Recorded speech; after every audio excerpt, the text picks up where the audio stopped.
Welcome back to the Tour Daily Podcast, everybody. I'm Caley Fretz. We just wrapped up stage 6. Indeed. Yeah. Johnny Long. We've lost Ronan McLaughlin overnight. He went home. Replaced him with the power of 2 men. Yes, which was what was required. Yes. Yep. He has a lot of power in those 2 legs. extra sled dogs for the load. These names, these voices will be familiar, I think, to long-time listeners. I'm nervous, not going to lie. We're a little nervous. I'm very nervous. Let's start with Chris Marshall-Bell. Chris, welcome. Thank you for having me yet again. It's good to have you back. I do say this every time I'm on. It's the same gag, but like I am getting closer and closer to Josh. Yeah, but he's showing up later, so like. Yeah, but the longer that he doesn't show up, the happier I am, basically. We should do the math at some point. Yeah, we should. I reckon it'll be like the Pogacar-Vingegaard stat when you add up the Tours de France, and you're like, oh, like actually, 10 seconds between them. Is it really? Before this one, yeah. Oh, wow. Did you miss that stat? Nah, yeah. Don't do stats. Also joining us today, photographer extraordinaire, Zach Williams. Welcome, Zach. Good evening, gentlemen. It's a pleasure to be here. I think the last time you were formally on the pod was right after the Olympics. Is that right? When you and I sat down in Paris? The Classics. Oh, Classics. Of course. You were in the room with us. I was schmoozing your members. You were schmoozing members all over the place. Yeah. It was great. Well, thank you. We did have a few complaints afterwards. Thank you both for joining us again. If you were waiting for this podcast to go off the rails at this Tour de France, tonight may be the night. But we're going to try and get everyone's audios at a level where you can hear them. So if you watch on the YouTube, please stick with it because finally enough complaints have found their way into my delicate little heart. So I'm going to try extra hard this evening. Okay. Today, stage 6 was won by finished in Vier Normandie, which is it was a sort of lumpy, kind of flesh-like, almost Amstel-like, something like that. One of the lumpy post-cobble classics, very much like that, and it was won by Ben Healy, who has been close in a lot of those exact races that I'm talking about. He's also been close, as I think it was Tom Southam said to me today, one of his directors, said that he could have won twice last year. Finally, monkey off the back. He has won a Giro stage before, but it was an impressive victory out of a really impressive breakaway. Timed the attack almost expertly. It was a very Ben Healy sort of win.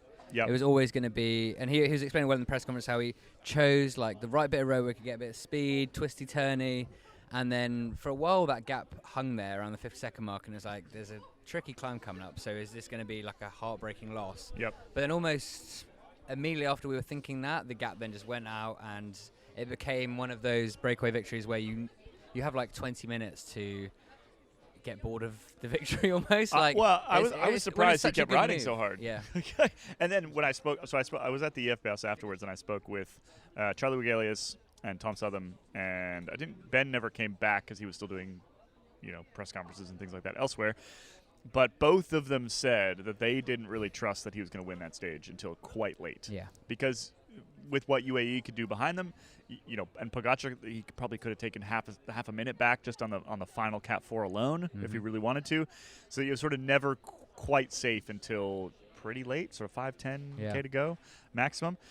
Behind him, we had Quinn Simmons and Michael Storer, sort of a duo chasing for a while. Simmons ended up taking the win out of those two, which was actually a bit surprising to me, given the finale.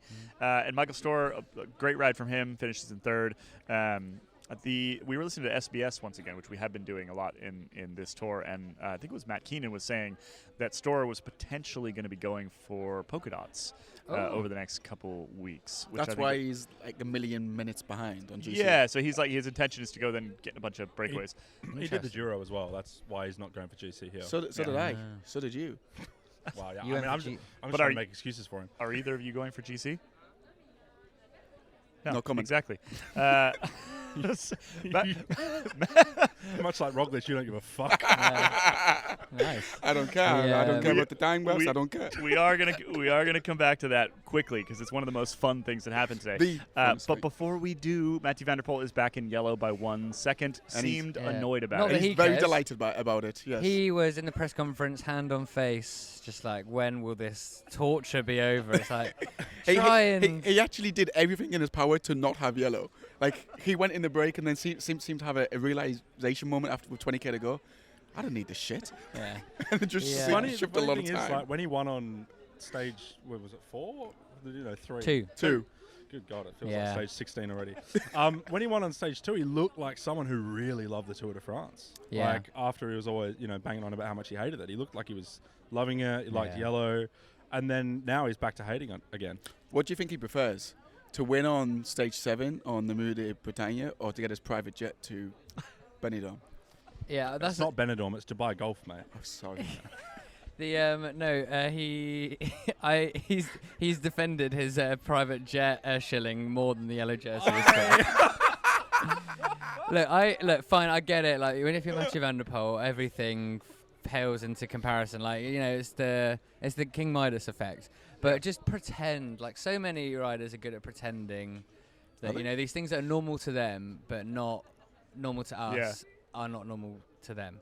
I just need you him have to to keep not. in mind, he was that the press conference is just to us, right? So he's pretty good at pretending to like the public, on TV. Yeah. But that's not on TV. True. It's just to the other jaded. But like, he would be asked a people that are question in the about press room. how hard was the stage today, and he went, yes, it was really hard. And then like there's a pause where you're waiting for him to continue, but then he was like, actually, that's it. But also, like, that is such a shit question as well. Yeah, obviously. This was a hard stage, wasn't it? Would you agree? Maybe it's what we deserve. Yes, probably is. I would argue it definitely is. My extremely unfortunate role in tonight's podcast is to pull it back. So I will be doing that now and again, probably later. I want to. We have a couple questions that we had been sort of chatting about prior to hitting record tonight. One was, what was UAE doing? Why is it that Pogacar's team cannot let a breakaway go? Like, why can't they just let it? Why can't the break could have had 8 minutes today, and it would not matter in Paris? I have a theory. So that team is not really an Emirati team. It's a Spanish and Italian team. Yeah, it's and lamprey. the Spaniards and the Italians are the most chaotic people in Europe. And like, you say this, you should you live in Spain. Yeah, I live in basically Spain. Spanish. Yeah.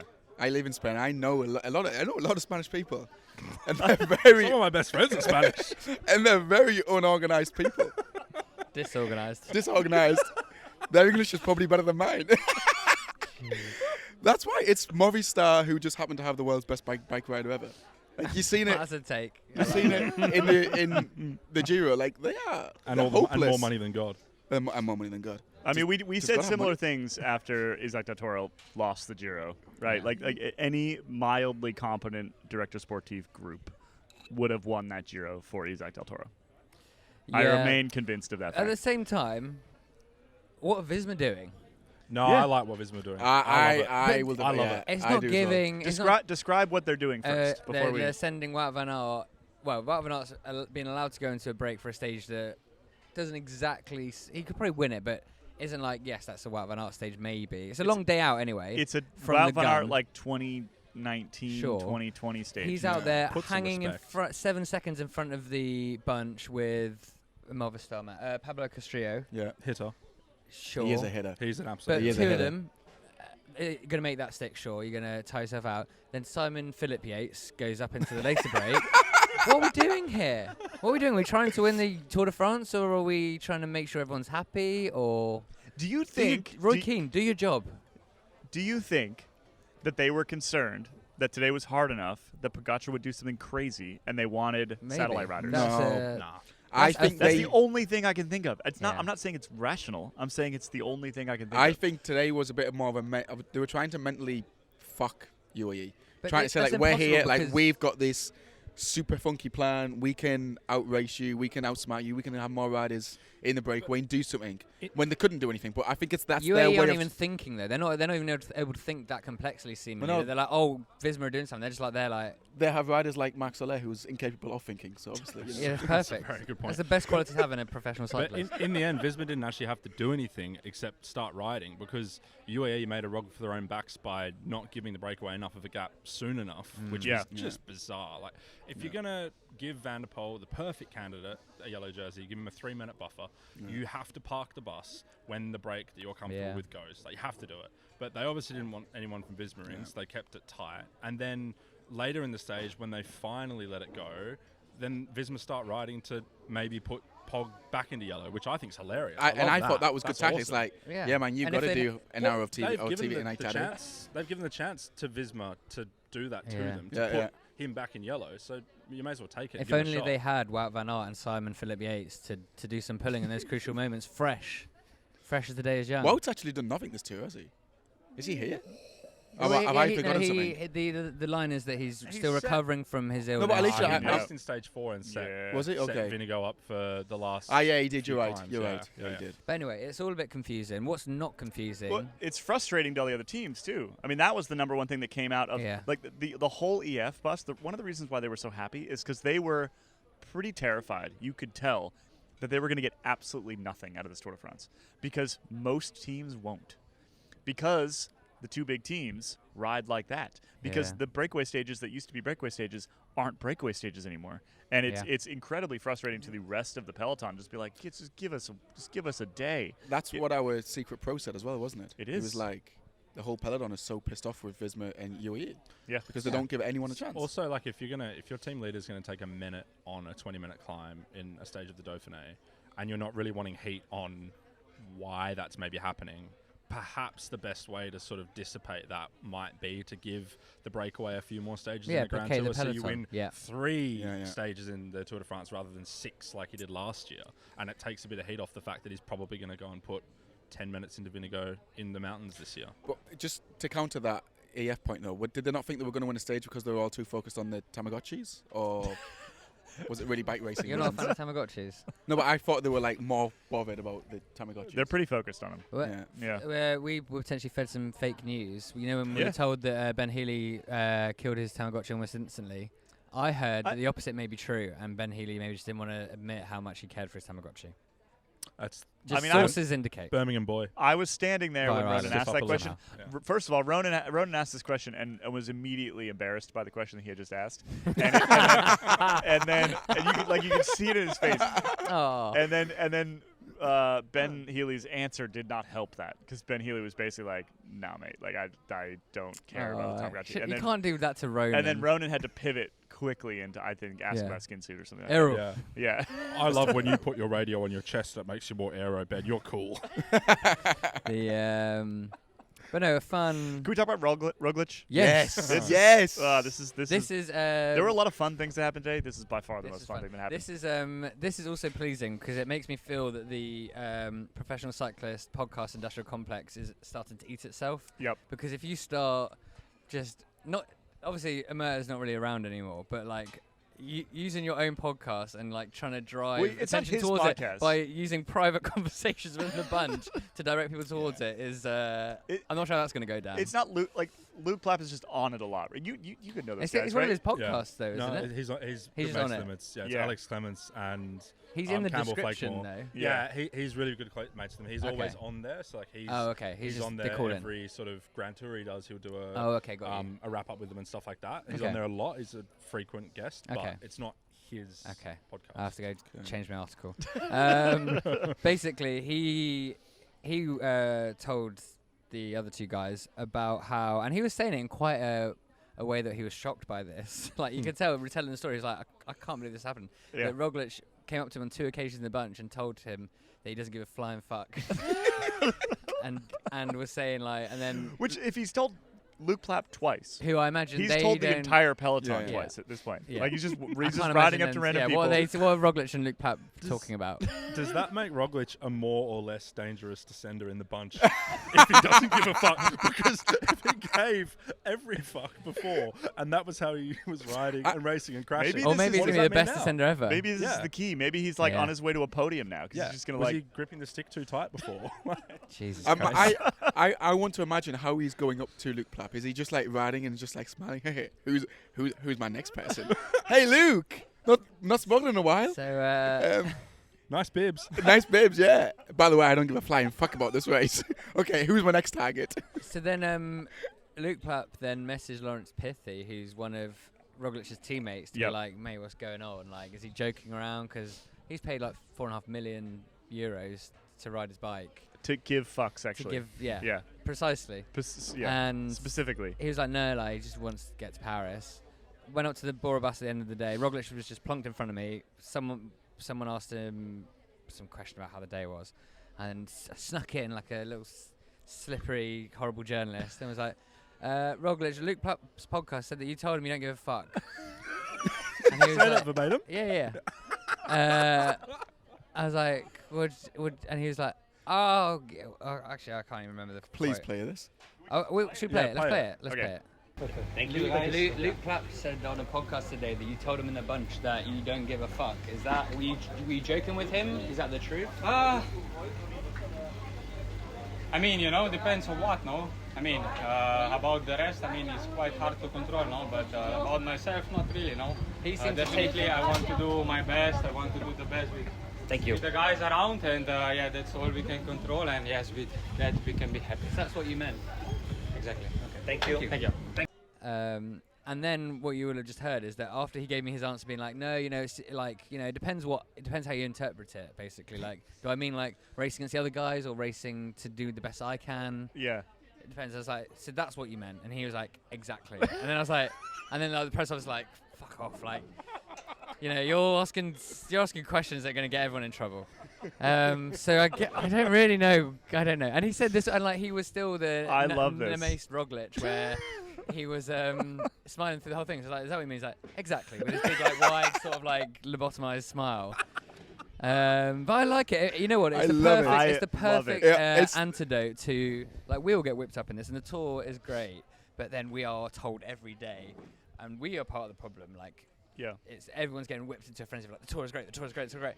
Roglič is like, yeah, it is great, but also there are loads of other things that are great, and sometimes the Tour isn't great. Sometimes you're bored of riding the Tour, but you kind of have to do it for your job, and it's important to remember that perspective. Do you think maybe he's gone to therapy?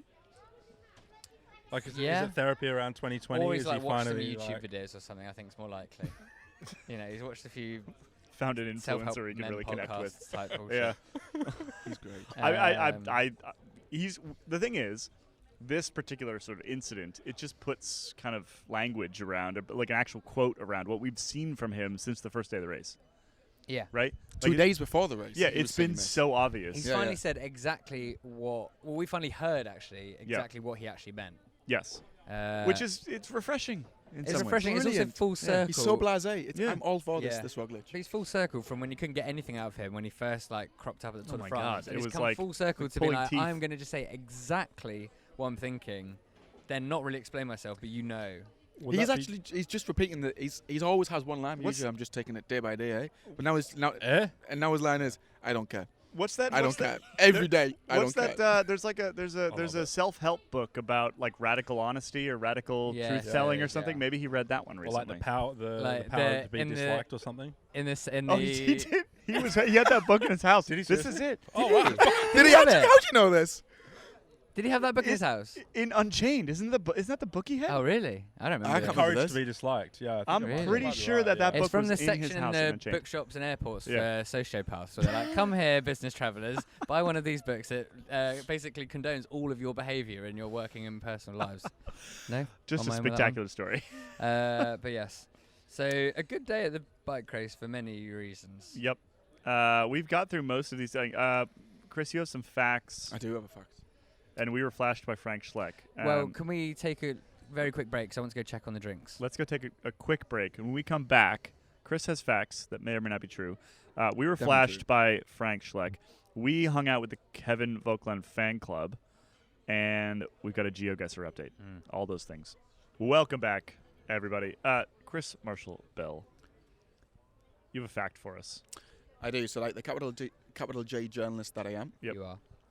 I like to find out interesting facts, which isn't just like Pro Cycling Stats do and say, this is Tadej Pogacar's 125th day riding a bicycle. Like, give me something that's a bit more meaningful, you know? Okay.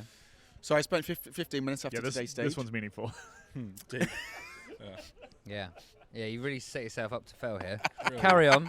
Please carry on. Hitting journalism there. So I seen Pogacar at his bus after the stage, and I thought, this is unusual. I never see him at his bus.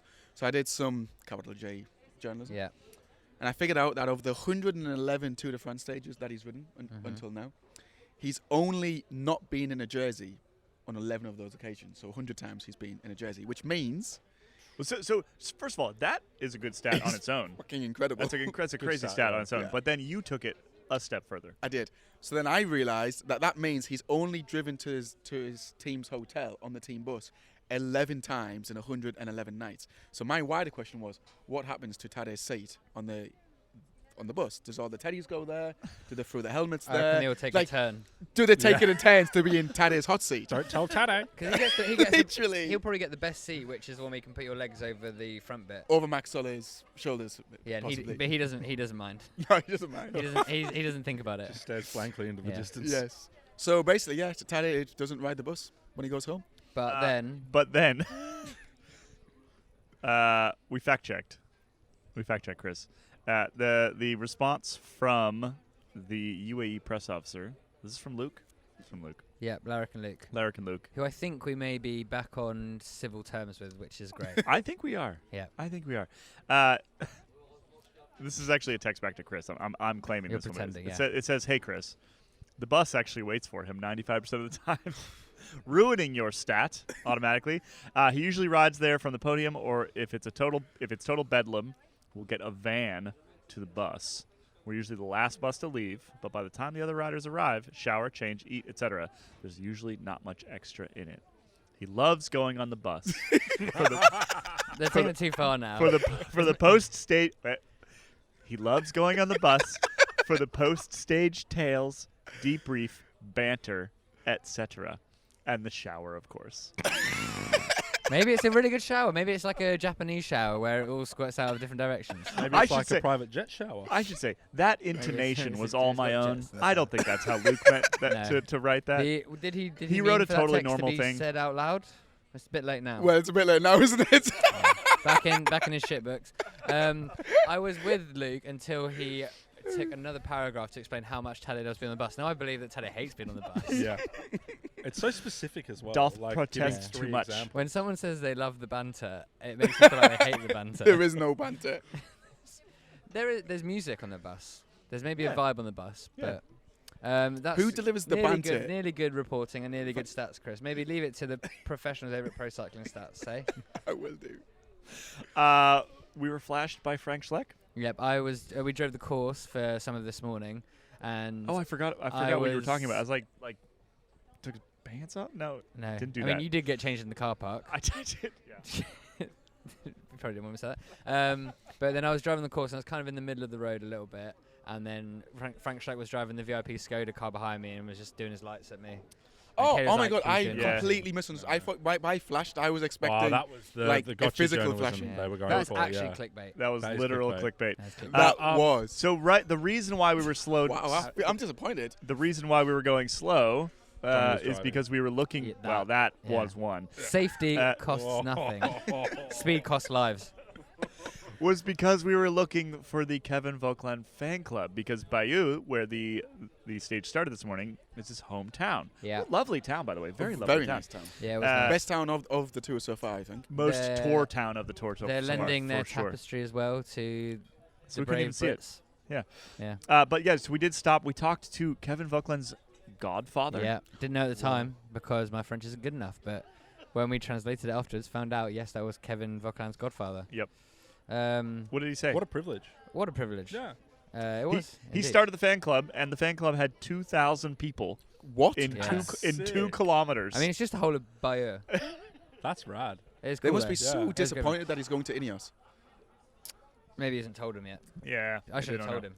Yeah. By the way, how do you feel about I it? think Ineos has got a pretty strong French connection. Well, they will now, yeah. They so- will now. Sorry, They will now. It's well, Ineos. yeah, now they will, Tot- but historically, The- I feel Total there's energies. been- Oh, they there's kind not been of. many riders, but like Nico Patal and Yeah, I don't know, I that's think- true. But it is funny. Like, imagine if you told little Kevin 10 years ago during like Pissgate, for example, with Team Sky, like you're going to ride for that team one day as a proud, what I assume but the proud now- Frenchman he is. What do you think he would? Well, say? now, yeah, I don't know what he You just know? said back then, but now he'll be thinking they're going to pay me so much money, I'm going to build another Bayeux next to the original Bayeux, and it's going to be wicked. Second Something made out of bouncy castles or something. follow-up question: Yeah. if we enter some alternate reality and Sweet Kevin becomes strong enough to emulate the Chris Froome Skytrain, will the French throw piss on their own such a good question. countrymen? No way. No. It's like when Do you reckon they'd love it then? the, Do you reckon they'd love it if they did the exact same thing? Would the French love it? It's like when the Saudi Arabians bought Newcastle, and suddenly Newcastle were like, fucking love this. This is great. It's the same. It's like when John Terry signed for Villa. Suddenly like, I hate him, but now he's one of us. Yeah. It's the same thing. Okay. He's a deplorable human being. We have a corrections corner. Sorry, final thing on the Kevin Vauquelin fan club. What Kevin's godfather did tell us is that Kevin's parents' house, where I presume Kevin grew up, was literally just down the road from where the fan club was based. So the tour today literally went past Kevin Vauquelin's house, which is really cool. And I think we were talking about this in the car. We're like, we should actually drive the course maybe every 3 or 4 days or so to remind us that the tour is cool. Actually good. Yeah, the tour is great. Sometimes you go because you guys. Harry's looking at you guys like you killed someone. Why? Because he doesn't understand. You just do the horse course every day. We'll get to this. We've got stuff to do. That's why. Can't be pooling around at 60 kilometers an hour. Mate, you're the pootler here. That's for sure. God, I'm honestly shocked the peloton didn't catch you if you were driving ahead. we went on to Orr's course after 20 kilometers. Don't worry. The one thing I will never apologise for is my safe driving. It's not safe if it's so far into the speed limit. It's not. It's at the speed limit. It's at the speed limit. Why did me and Kelly both feel sick tonight when you were driving us to the hotel? Because I was trying to get us there quick. There you go. Also, just to finish your work quicker, I managed to do it. That's why I was driving. Anyway, what did you want to get on to? I was going to take us to corrections corner. And well, first of all, correct corner. Ronan McLaughlin called the stage winner on yesterday's podcast and kind of how the race would go. He did. So nailed it. That's pretty good. He did. He 100% nailed it.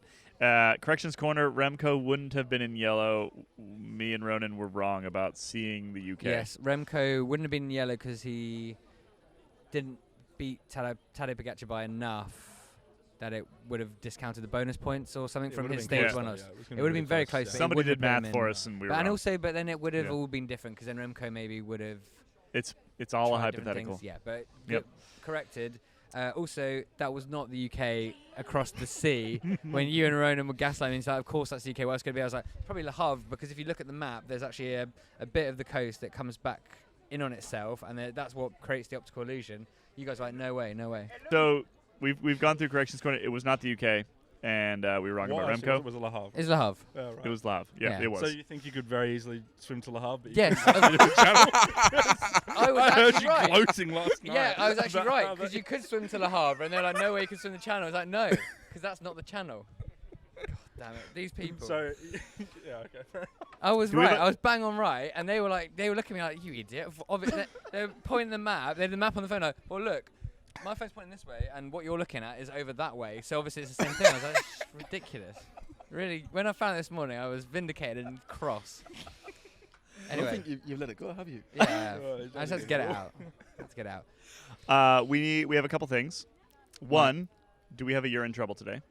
Good question. Oh, you're in trouble. You know what? Can we talk about the first Mayab Sablé of the race first while I play for time to then get up whether we have a you're in trouble? We have the first Mayab Sablé of the Would anyone like to 2025 Tour de France. Who the first Mayab Sablé is? So for those coming to us for the first time, Mayab Sablé is a jersey maillot that we invented. In fact, it was invented by Rupert Guinness, who used to be on this podcast. And it is reverse Price's Right rules for an hour back. Sable being the French word for sand, and the hourglass is the sort of like logo of it. And yeah, it is a jersey we invented for the rider that is over an hour, the closest to an hour, but over within the race. And so for the first time, we have a Mayab Sablé wearer. We have 3 riders over an hour now. Can I guess? You can guess. Cheeseball. No. Cheeseball's not even close. Oh, he's kind of close, but not really. Can I guess? Yes, of course you can. Jordi Meus. Yes, good No, shout. but that is closer. I already looked at it. I can't guess. Yeah. Does if Harry I want to give you guess? Alpecin de Koning. Zande, whatever you call him. Maurice? Maurice, yeah. No. But I have a theory that he's in the team, partly because he's obviously a good bike rider, but also because he's kind of Mathieu van der Poel's body double. Oh, that guy who was screaming at Brian Cockard. What's his name? Sylvain Delay. Is he in the race? Yeah, and he's a Maillot Sable. What? Wow. Congratulations Congrats. to Sylvain. Wow. But it's a prestigious award. It is. And You can we wear it on often, the front of the stage, on the when front of the race. when it is handed to a rider who we feel like we have a good relationship with, we go and tell them, and sometimes they're very happy about it. Sylvain Delay Yeah. could be a potential candidate for that. I think he sounds fun, doesn't He's he? Swiss, so he'll be quite neutral about it. Yeah, he will. God damn it. While we were figuring that out, Yeah. do we have a You're in Trouble? We do not. And let me not to. I need to be careful to not big up this investigation too much, but it is kind of fun too. I made various inquiries at the start this morning about the piss mystery of the Tour de France It's 2025. enormous. I said to one of the press officers I was talking to, who's helped me with this, I'm not sure quite how deep this goes now. There's so many different variables, potential culprits, accomplices. It's shocking. Can Johnny and I discuss our conversation this morning about possible theories? no. Or no? We're saving that. Save the theories. saving it. Save the theories. Okay. But Uh, that was a very fruitful conversation. So You're we welcome. Additional don't have a reporting You're by in Zach. Trouble. Do we have? Well, we do have. We should do a quick discussion. Our bravest boy of the day. Who's We our bravest boy? We have a line from our podcast editor Stuart, Yep. who thinks we should award the bravest of art school boys to Ben Healy today, which I think's really, That's really outstanding. fun, and I think that Ben Healy would actually appreciate. All right. So bravest art school boy Yeah, to Ben goes Healy today. Because Thank you to partly Stuart. his get up in Nice. I think it was Paris actually 2 years ago. The Yep. tour winning the short platinum blonde hair. Is that when we were on and the on their flowing- boat? Yes, Yeah. maybe. Yeah. Yeah. But yeah, it was phenomenal. I saw him in Venice once. The year after. Oh, really? Yeah, after the Giro, course the he's year in that he Venice. won his stage with his girlfriend, he was wandering around. I was there on a holiday afterwards, and Spying on he them. looked cool as hell. Yeah, he cool. was dressed like he just He is looked cool. wicked. But I also think the art school thing. He doesn't put captions on his Instagram posts. Yeah. Just raw dogs Does the he photo not? straight up. Yeah, it's Of course great. he does. Loves it. It's cool enough to do that. real- Have he's you real guys cool. ever considered that? leave some characters for the rest of us, guys. Come on. Garuba wannabes, eh? That's, Well, it's worked for him. that's It's got to fair. work for us. With that, should we just head into After Dark? Or anything Well, else? the last sort of recurring segment here would be, well, that's a smell. Did anyone have a smell today? Or do we have no smells? If we have no smells, that's okay. We don't have to have a smell every day. Yeah, we've got more people here who Yeah. maybe experience smells. Have you experienced a smell in the last 24 hours? Harry's feet. Oh, you're Yeah. a smelly feet No, boy too. well, I mean he's got like Gore-Tex Salamans that he was wearing today. It was a hot day, and then he put his Birkenstocks on and got in the car. The There's a the bit of dogs a are free over here. Yeah, but Yeah. you can't hate a man for that. I didn't No. smell, but I did spill a full strawberry tart down my nice white shirt today, and now I've got red. Yeah, the main differences between you and Josh Robinson, both capital J journalists, is how you carry yourselves and your appearances. And it really falls down for you, Chris. Like, Do I look like a 12-year-old schoolboy? I mean, yeah, I would never give you a straight It'd be answer. to any fine. It'd question be you fine ask if me. you had an iron. What's an iron? Yeah, I can tell. No, I actually bought one of those steamers like a few months ago, and I've used it approximately Gosh, 2 I can times. tell you've bought a flat, mate. got stuff to put in it. What steamer, obviously. All right, so tonight Anyway. it is, well, that's a spill. And that goes to Yeah, Chris Marshall Chris, Bell. well done. Thank you very much. Well done. You got to focus on uniting the belts. Yep. We are going to head into After Dark. It's time. Tomorrow's stage, maybe. Murder Britannia. Oh, yeah. You're to Britannia. So I would have said Mathieu van der Poel is the favorite for tomorrow, but He he probably did a wants- lot of bicycle riding today. Probably also wants to get out of the yellow jersey. He does not want to be in that yellow jersey jersey. anymore. And so I don't really know. So Should have asked I Roman. mentioned early, I think in the early preview, that Van der Poel was the last one to win there. But previously, it's been won by, for example, Cadel Evans in 2011 on his way to winning the Tour de France. So Legend. it's sort of hard enough that you could very Pogačar. easily be a GC rider. I think we could see a Pogačar I think victory it's tomorrow. Pogačar. If it's not going to be Pogačar, maybe it's homeboy Kevin Vauquelin. He wasn't today, so Which maybe would it's be tomorrow. great. Yeah. He was second at Flesh this year, I think. Just anything except Pogačar winning and going back in Yeah. yellow would be glorious. Yeah, Agreed. I do. I think today was the better breakaway stage. I think they'll try again tomorrow, but I think that because Pogačar thinks that he can win tomorrow, they will keep it even closer, and it won't happen. Yeah, it'll have to be reduced punch, GC favourites, punchers, sprints. I don't see a breakaway There's going no way a They break's go over. They do it twice, right? Twice. Yeah. It's quite hard. So And when it was last year in 2021, Van der Poel attacked on the Yeah, he got penultimate the climb, bonus right? seconds and then By the way, himself into can we yellow. actually, is Van der Poel going for green or not? He's going for green, right? I think he's going like the Primož sort of approach to green. yeah, He might be now that Philipsen's not here. yeah. No, I think he is. I think he's going for green. I think he is. I think he wants to stand on the podium and on the Champs-Élysées. Yeah. Yeah. Maybe that would cheer him up. Well, he won't have to worry about flights out of there after. No, because he's got his private jet, right? Exactly. So he can just Up charter and down to whatever time Brussels he wants. Airport, no, from Paris. It's chill as hell. Do you think? Okay, actually, we'll save this for after dark. But a save it after theory dark. just popped into my head, and I think I might be on something. Okay. We are going to head into After Dark. Of course, After Dark is the members-only section of this podcast. That means you have to be a member.